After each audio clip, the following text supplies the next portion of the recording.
Let's fold in mga kakultura. Lilipad tayo at tuklasin natin ang kultura ng Tausug na kilala bilang mayaman at buhay mula sa Sulu Archipelago sa Pilipinas. Sila ay mahusay sa paggawa at nagbibigay ng halaga sa komunidad. Ipinagmamalaki nila ang kanilang mga tradisyon. Ang mga Tausug ay isang pangkat etniko sa Pilipinas, Malaysia at Indonesia.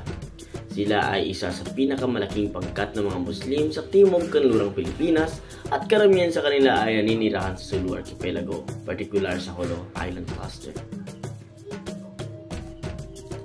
Sila ay mayaman sa kasaysayan at matagal nang naninirahan sa Sulu Archipelago. Ang mga Tausug ay karamihan ay mga Sunni Muslim.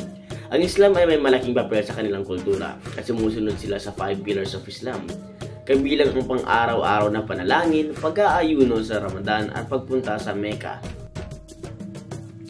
Ang mga Tausug ay may tradisyonal na kasuotan na nagpapakita ng kanilang kultura, pamana para sa mga kalalakihan, kasama dito ang kamis, isang mahabang barong, at sarong, isang palda na binabalot sa katawan, karaniwang sinusuot ng mga kababaihan. Kilala ang kultura ng mga Tausug sa kanilang maganda at mapukulay na sining at kultura. Mahusay sila sa paghahabi, pagtatahi at paggawa ng metal na gawa. Ilan sa mga tradisyonal na sining ng mga Tausug ay ang pisabit, isang uri ng bordadong tela, at ang kulintang, isang tradisyonal na instrumentong pangmusika.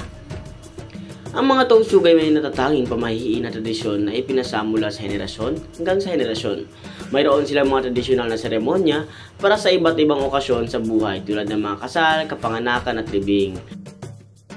Malakas din ang kanilang pagkakaisa bilang isang komunidad at nagpapakita sila ng tulong-tulong at suporta.